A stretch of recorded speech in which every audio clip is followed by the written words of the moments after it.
Hello and welcome back to the DJ Frequency. Dino, great to see you, brother. Good to see you, mate. How are you? Always good when we get to sit down and talk music. Now, today we're doing something completely different. We are not deep diving. We're not deep diving into anything. We are bringing to the table 5 songs that we think the other person will like. How long did it take you to get your list? Honestly, a couple of songs came to mind because I sort of went with the songs that I thought you might like based on what I know about you and what I've seen you like in the past, and also songs that I liked as well. So I went through some of my own music and thought, oh, yeah, I think Jack would like that. So I sort of did it that way.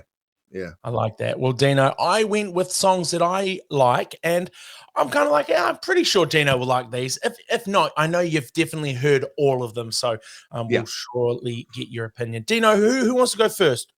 Oh, I think Beauty Before the Beast. So off you go. I was going to say Age Before Beauty. All right, here we go. Dino, I'm starting at my number 1 pick because I'm going down the list because they're all pretty good. Dino, this song here is raw. It's iconic. It's a club anthem.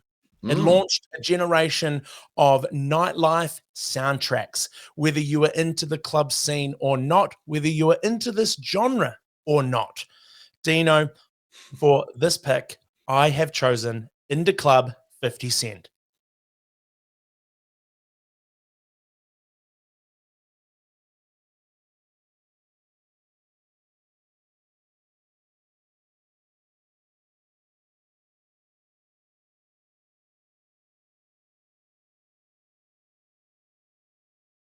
Boom. Love it. First time I heard it, that song, I remember the first time I heard it. I used to work in the industry in the old PlayStation, back in PlayStation 2 days in the gaming industry.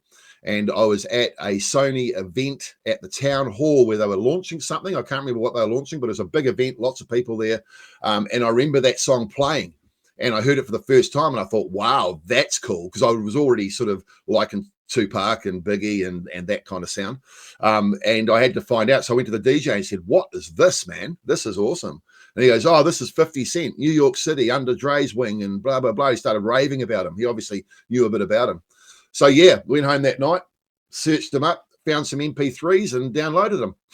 Yeah, boy. Well, good.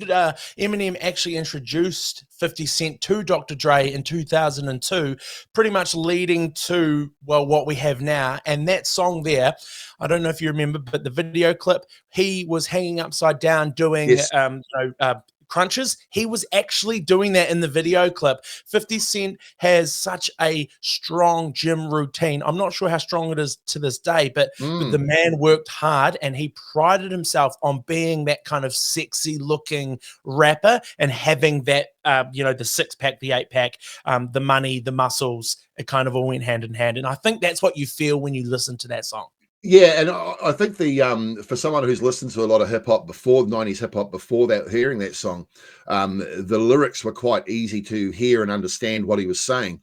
And hearing those lyrics, it was basically about just, you guys are haters now because I've made it. You know what I mean? It was that kind of vibe about it as well, and part of it. And even though it was about the club and bottle full of this and doing those and all that kind of thing, there was also some messages in there. It's like, man, fuck you guys. Sorry, but I'm glad you liked it, Dino. I knew you would like that one, and that's why I went first with that one. Very good. Good choice, man. Nice lead in too. Well, I haven't got any particular order. I haven't thought about a top 5, so I'm just going to go with the ones I wrote from top to bottom. The first one is, I think, an artist that I know you like, and I thought about the song, and it was the first song I ever heard by this artist. So I thought to myself, I'll hit Jack with this and see if it's a song he knows by this artist, because you'll know the artist and you'll love him. So the song I chose first up for you was Warren G, I Shot the Sheriff.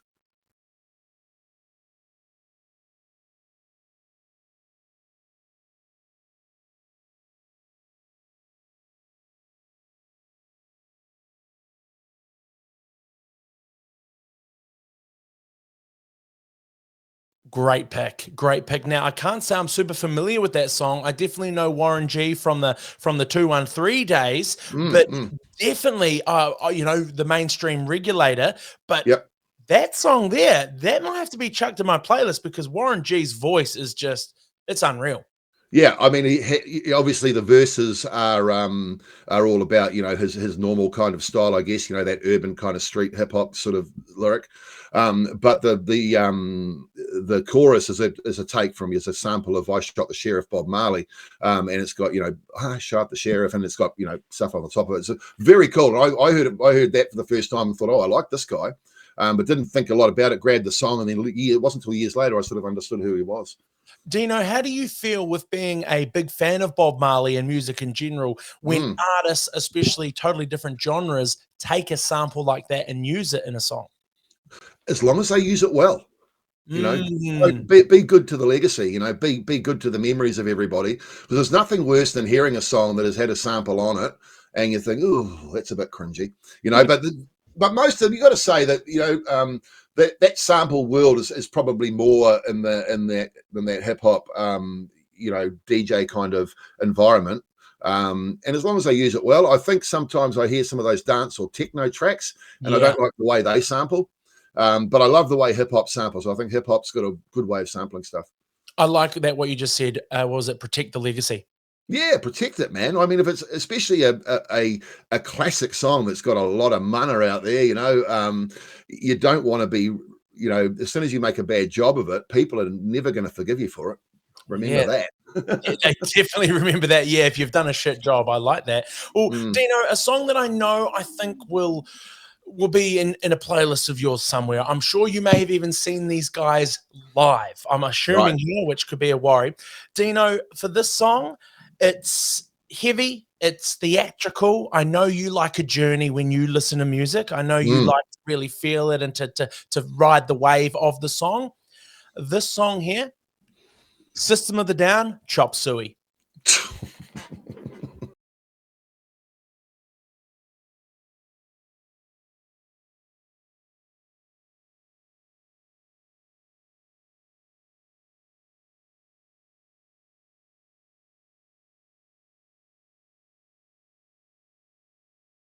Great song, man. Just such a bundle of energy that just kind of makes you wanna, you know, do this. It just makes you wanna move. So Dino, originally titled Suicide, I didn't Oh, know this. I no. googled some fun facts. Originally titled Suicide, because the song was written in the back of an RV while they were touring, and they kind of like, this is a bit, suicidal. We all stink. We're all on the go. But they Mm, actually changed it later to Chop Suey, which kind of twisted in old timey gangster movies, which were a big hit in the band because they only had the one screen when they were touring at the time. Obviously, when they got bigger buses and more money, they had more TVs. But at the time, they were watching gangster films, 1930 gangster films, nice. and it was changed to like, oh, we'll make chop suey out of them, boys. Like, let's make chop. That was kind of like the saying that these kind of gangsters had, like, oh, we'll make chop suey out of him, boys. And they heard that and they're like, oh, chop suey. They're going to go kill him. They're going to go whack him. Yeah, Boom. That song has 1 billion plus streams on Spotify, which is huge. yeah. It was the first metal video clip on YouTube to hit a 1 billion views. And it got banned after 9/11 in the United States because of the line self righteous suicide. And it was not played, it was blacklisted. Yeah, I mean, it's a hard one, isn't it? You know, like you know, it's obviously a very touchy subject and a very, very emotional subject for a lot of people.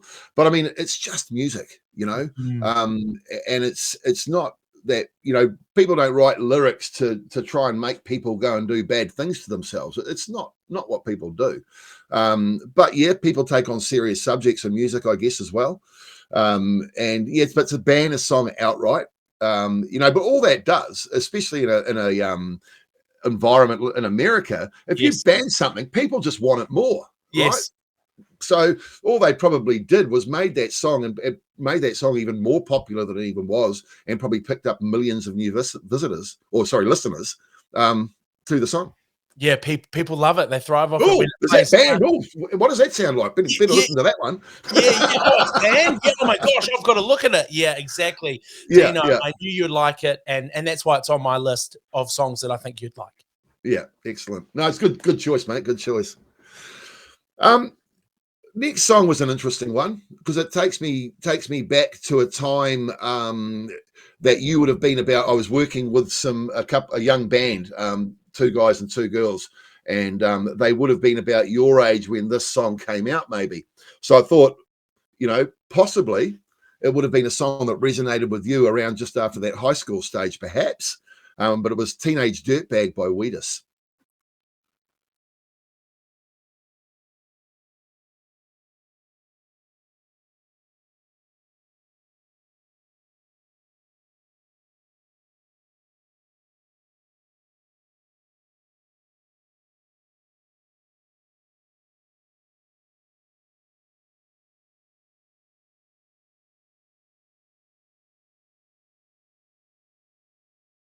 So Weedus, Say It Ain't So, Beverly Hills, that was Weedus as well. Yeah. Yeah, there was a few Weedus songs that got on high rotation. Definitely though. Yeah, that would have been early high school for sure.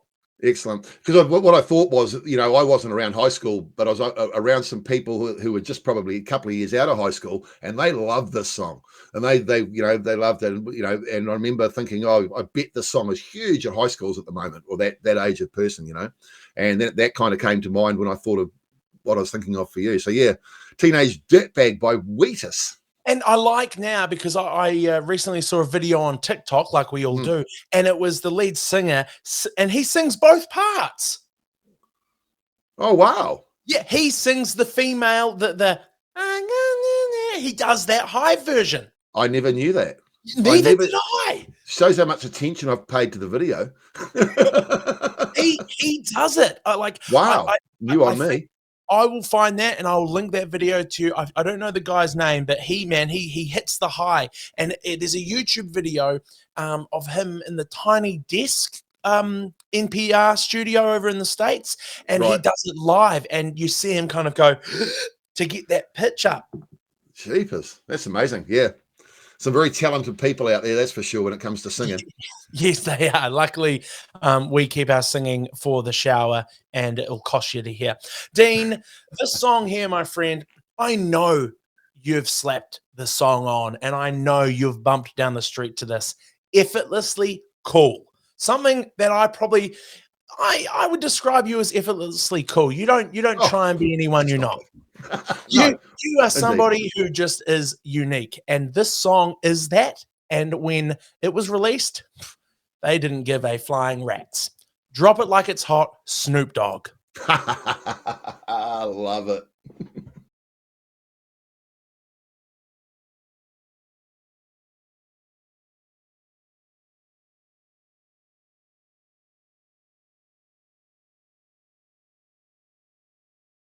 Drop it like it's hard, drop it like it's hard. I was already well into Snoop Dogg by the time that sound came along, but it was just so typical of him, wasn't it? And the video was, all his normal stuff. He always delivers, Snoop. You can't. And even now, as he's sort of matured, Snoop Dogg, he's become more of a celebrity than a musician these days. Mm-hmm. He hosted the Olympics. He did some stuff on television. I don't know if you saw it, where him and Kevin Hart yes. Did the commentary to wildlife videos and things like that. So I mean, I think that's more comedy aimed and stuff. But I mean, he sort of, I guess, progressed, and of course, he went through his little reggae stage with Snoop Lion. But he's always someone who delivered right from the beginning. Didn't matter what he came out with, right from Gin and Juice through to, Drop It Like It's Hot, and all the collabs with Eminem and Dr. Dre and all those guys. He did a collab with Katy Perry. Yes, yep, California Girls. Yep, that's right. He sure did. I think he's probably done a Lady Gaga. He's done so many different. He wasn't afraid to do different things, and I think that is so incredible because there would have been haters out there for sure. Oh, 100%. But I mean, the thing that I love about Snoop is thinking back to him. He did the roasting thing, the Comedy Central roast. Yep. One time, I can't remember who he was roasting, but he was actually a guest on there and was taking the knocks from the other guests, the other people who were talking, and like totally bagging the people he was there with. He was very good, very, very good. And just on that song there, Dino, Billboard's most popular rap song of the 2000s. Wow, that's a big call. It is a Most huge. pop. I mean, yeah, you can imagine the amount of talent that's lining up for that title. Oh yeah. Yeah, no, great song, mate. Great song. Yeah, you like I said the other week, you're picking me like a dirty nose. Well, going with the theme of I guess the last one. I'm not sure if it's a song we've had before on here, or maybe think we have, but just definitely a song I think you would love for some reason. I don't know why. I love it. You should love it. Green Day, American Idiot.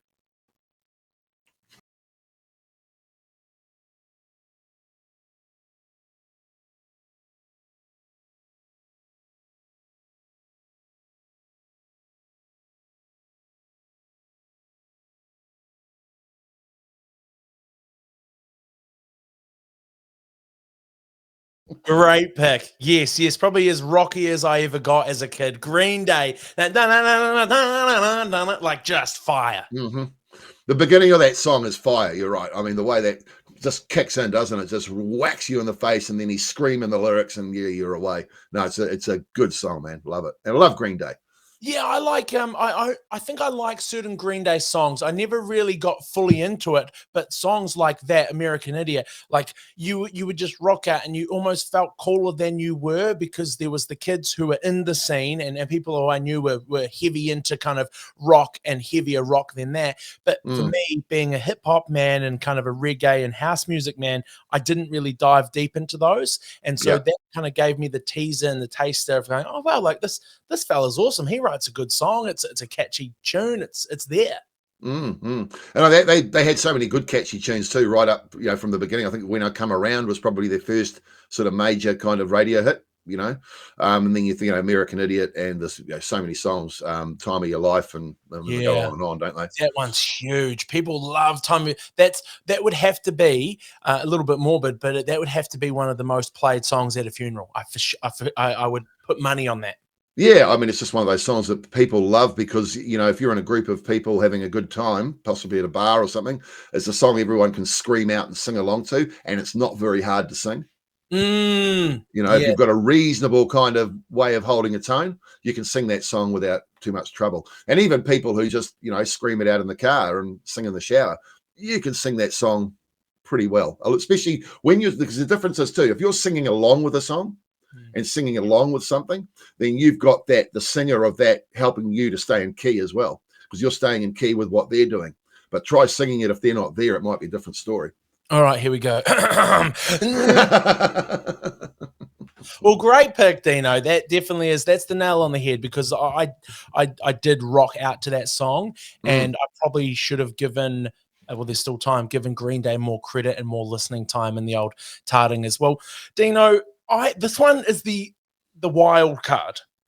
Ooh, for me. This is the wild card. I know you've heard it. I'm not sure if you're completely gonna be like, I love it, but I just don't know. Dino, gritty, grunge rock, groovy with soulful swagger is how it was described before the release. A massive, massive clap-filled energy song. It was #1 on the US alternative charts. Okay. The Black Keys, Gold on the Ceiling.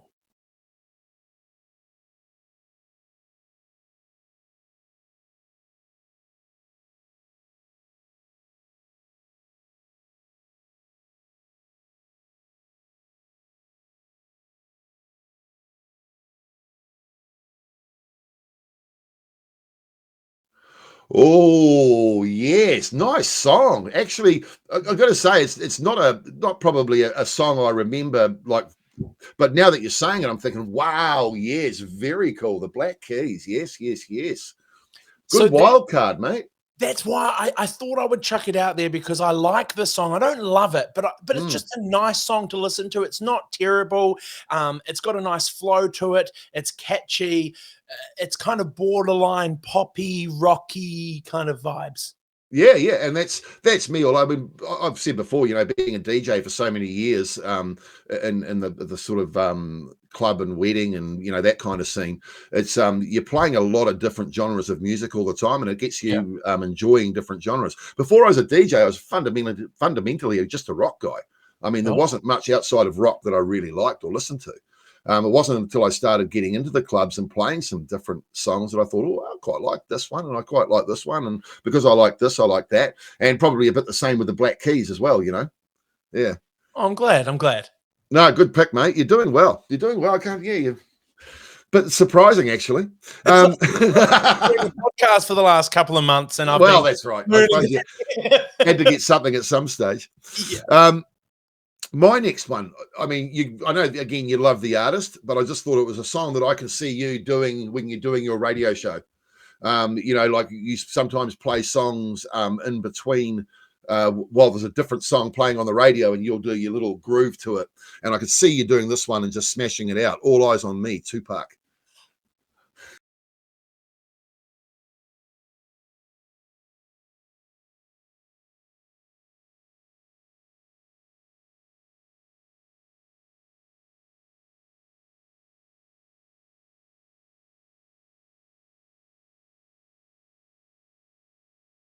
Great song. Definitely not a radio friendly song for the program that we host, but no, but it's just because it's All Eyes on Me, and it's sort of like, I just think it's that one that you could really, you know, yeah. I feel like I'm a Snoop Dogg. I feel like I've got that kind of clout when I listen to a song like that. Like Tupac makes you feel like you can put a cap in someone's ass. You know what I mean? Like it just makes you feel gangster. It does. And I mean, that was the whole idea of the music, wasn't it? You know, and they wanted people to, and you're right. I can remember when I first started listening to that, I was doing a bit of walking for, I was a bit overweight at the time, and I was doing some walking, and I was listening to that, well, you know, that Eminem, Snoop, Dre, Tupac, and I was listening to all that. And it was just not just the lyrics that made you want to listen. It was also just that sort of that fire and that groove, and everything about it just made you want to move. Yeah, it's a great pick. Tupac, and then they can make you sort of, like you say, feel what they're saying as well, like you're part of it. Yeah, and that's the real skill of these artists and all music in general. When it resonates and it makes you feel, you remember it because the experience, and you're just like, you become an ambassador of the song. Yeah, absolutely. Yeah, that's the artist's dream, though, isn't it? Yeah, that's what they want. That's what they want. It's like influence through emotion. So, Dino, on my list, I know this is there. I know you're going to like it. It needs no introduction. It's catchy. It's pop punk anthem packed with nostalgia. Blink 182, All the Small Things.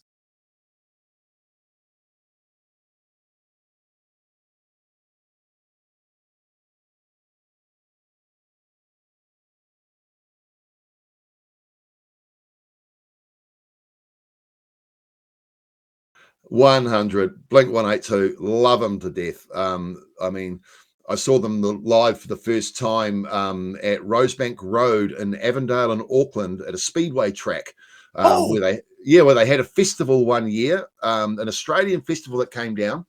There was the two main artists were Mighty Mighty Boss Tones and Blink 182. And I was a big fan of the Mighty Mighty Boss Tones, but I knew sort of Blink 182 a little bit. So I went to this festival. It was a Friday too. I don't know why I remember that, but it was a Friday during the day. And at that stage, Blink 182 only really had one popular song, the one "Damn It," which was their first. I don't know if I remember their song.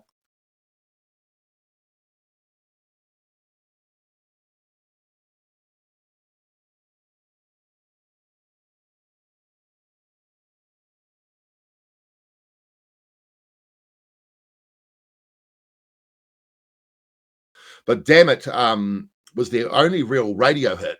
And I remember, and I knew their album because I'd been given a copy of it. So I'd listened and I'd heard a lot of the songs that they were playing and knew that they were pretty cool. But it was what he said when they went to do the last song, which funnily enough was "Damn It."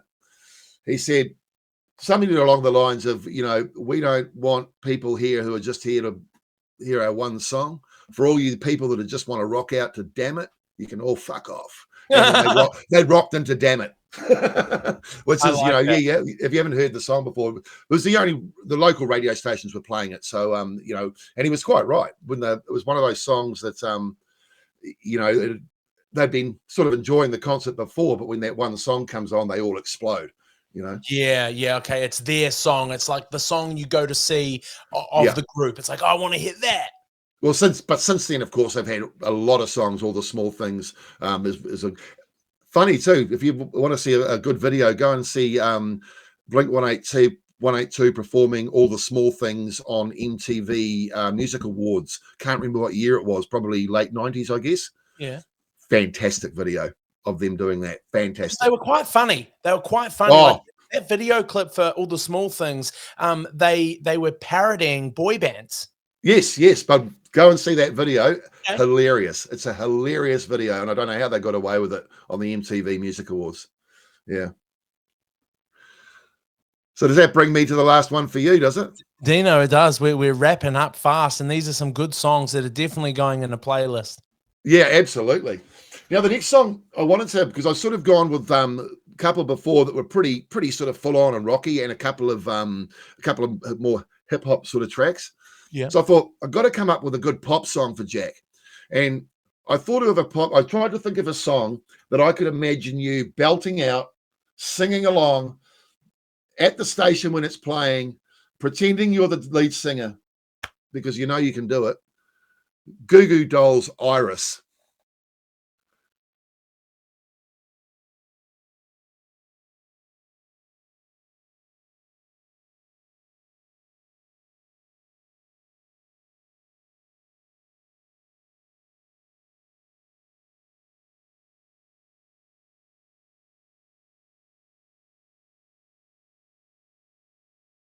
You know the one. Yeah, And great song. Yeah, Yeah. that was the one I thought of for you. It's because, do you know why that song's in my head? Because when I first got into radios, being severely dyslexic, reading the screen, I think I said Goo Goo Dolls. I think I said I said one anyway. I said either Goo Goo or Go Go, and someone called and they complained. So I must have said the wrong one. You would have said Go Go Dolls, yeah. What the heck? Like it says Go Go. Like why is? And then they had to be like, Jack, you said the wrong thing. And at that point, I was like, you know what? If this, I don't give a shit what anyone thinks. I'm just going to read what I read on the screen. But I do like that song. It is it's a banger. You know, it's just one of those songs that again, you know, it just evokes emotion, doesn't it? You know, I don't want the world to tell me because I don't think that they'd understand. It's just one of those songs that you can't help belting out when it comes on. And there's a great live track to see on YouTube as well if you check it out. It's the Goo Goo Dolls live doing that song, and I think it's in about 2001, something around there. But it's in the pouring rain. And it's and the rain and the lights and the song, and they do like this amazing, really emotional version of it with the pouring rain. It's just magic. And I mean, go and check it out. If you like the song, you've got to check out that video. It'll take you to a new place. It's got another level of emotion to it when the rain comes down. Yeah. Oh, it is. And I mean, a lot of bands would sort of, you know, if it's pouring with rain like it was in this particular video, I don't think many bands would have still been out there. It looked like a hurricane, you know, so it was pretty heavy rain. But I mean, most of those stages are pretty well protected. They're not leaving tens to hundreds of thousands of dollars worth of equipment that might get damaged in a bit of rain, you know. And it's not like these bands are small town little bands, you know, they get off stage and they've got, you know, they've got paparazzi and they've got roadies and they just kind of, you know, they party the night away. So life is pretty easy. Oh, that's right. I mean, they've walked on stage to a beautifully set up stage by a whole bunch of really dedicated people. They've done their thing. They walk off. They go back to the dressing room. It all gets packed down for them and taken to the next town. You're quite right. I mean, but you've got to say, if it wasn't for them, those guys setting up and packing down, they wouldn't have a job. Well, exactly. It you know, without the dishwasher in the kitchen, you don't get the plates. You don't serve the plates without the chef. But potato, what came first, the chicken or the egg? Well, it depends on which way you look at it, doesn't it? Well, I don't know actually with that one. I think people say the chicken, but anyway, that's another podcast. Dino, as always, I bet it's not. I bet it's not. As always, an absolute pleasure to talk music with you and learn more about music with you. And some great picks today. I didn't think you were going to dislike any of my picks and vice versa because you appreciate music. And I think I've kind of got where your ears are heading and where they've been and where they want to continue to go. And long may those ears still work. Well, you're in the same fortunate position as I had when I was DJing in my early days in clubs and doing functions and stuff, is that you're exposed to all that music through the radio station. So you hear everything, all the modern stuff, the old stuff, and your station plays a big variety. I mean, it's a wide range. So you must be getting an appreciation for songs you never knew much about before too. Definitely, definitely. Dino, well, let's wrap things up there. And as always, thank you so much for listening, whether you're on Spotify, on YouTube, or any other platform. We appreciate you. Dino, until then, I'll see you when I see you. See you next week, Jack. If not before, peace and love, you all.